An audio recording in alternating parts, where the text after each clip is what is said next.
This article was originally published on FEE.org by the author Stephen Horwitz. It's entitled 4 Questions to Ask When Debating Inequality.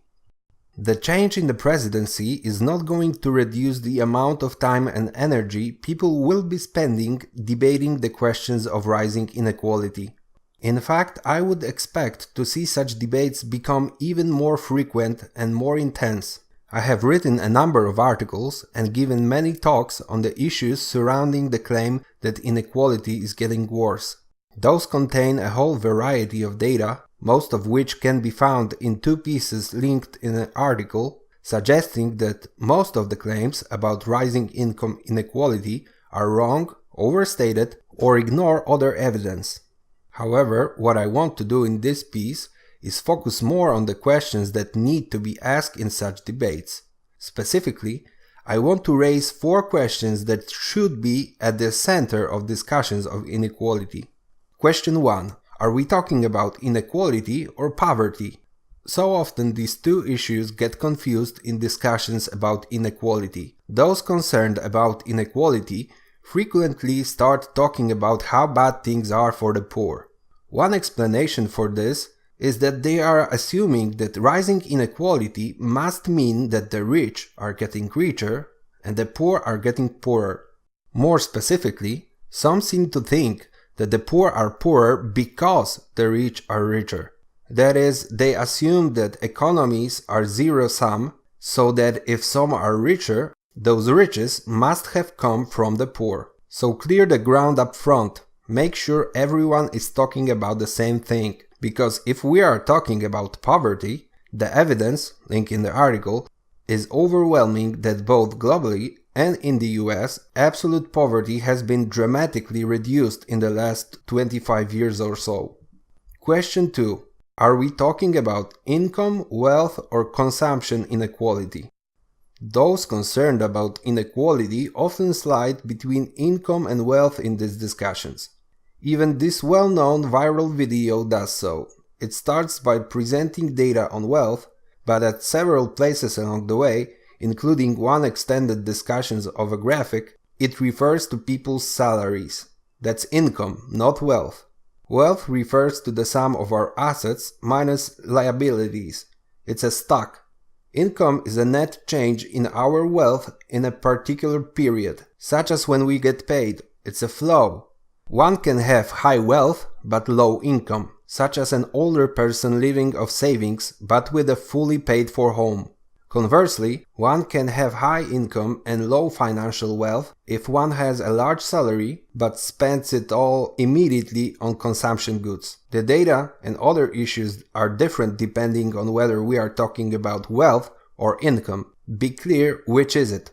Consumption inequality is yet a third possibility. Here we are talking about the differences between what the rich and the poor can consume.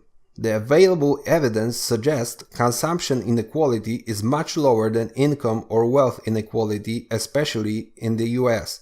The homes of the American poor have most of the same things in them as those of the rich, even if their quality is lower.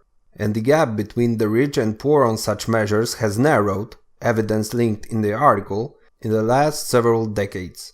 Since it is what we can consume that ultimately matters, this is a question worth clarifying. Question 3. What about income mobility? Those concerned about inequality often argue as if the rich who are getting richer and the poor who are getting poorer are the same people year to year.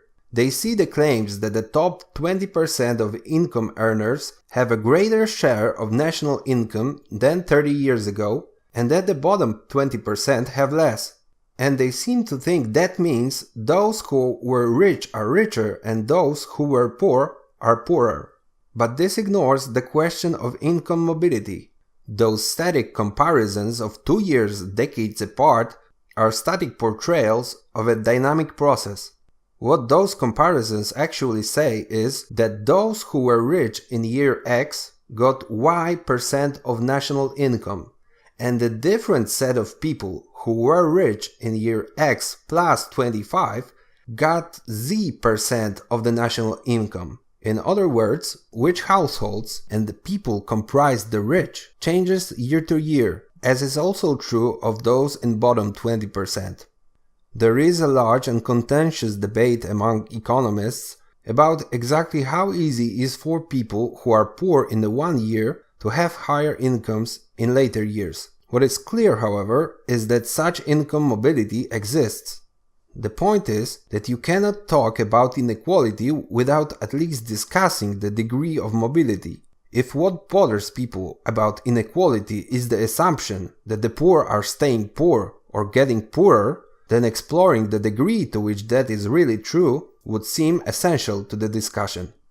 Question 4. What exactly are the problems caused by inequality?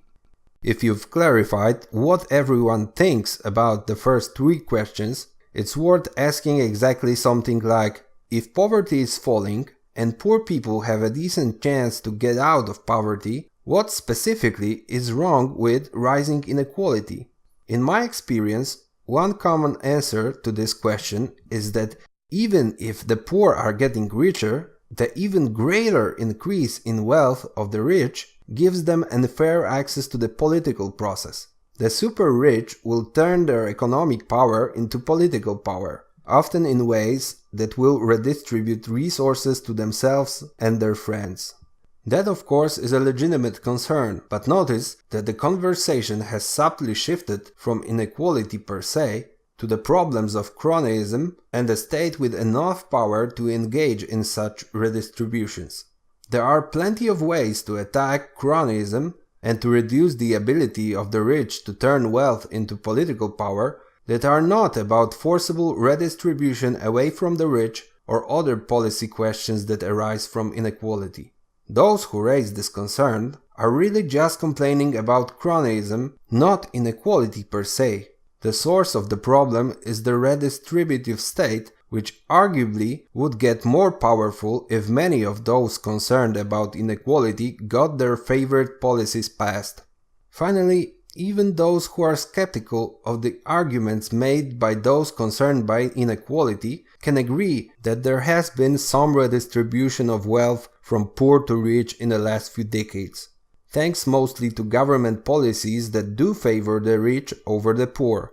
I include everything from monetary policy and financial regulation that has punished small savers and banks, to occupational licensure and minimum wage laws that have made it hard for the poor to get work, to regulations and bans on Uber, Lyft, Airbnb and the rest of the so-called sharing economy. These policies are problematic precisely because they increase both inequality and poverty. A far more interesting discussion of inequality would include the role played by such public policies in creating what we might call negative sum increases in inequality compared to the positive sum increases that characterize much of the last few decades. Again, readers interested in the data should consult the 2 papers linked at the very start. But even without the data, these are 4 questions worth asking in conversation about inequality if you really want to get to the heart of what's really at stake and persuade those concerned about rising inequality to see the issue in a different light. For more, visit EconClips.com. If you don't want to miss our next video, subscribe to our YouTube channel and like our Facebook page. If you like our project, please support us at patreon.com or by PayPal. You can find the links in the description below.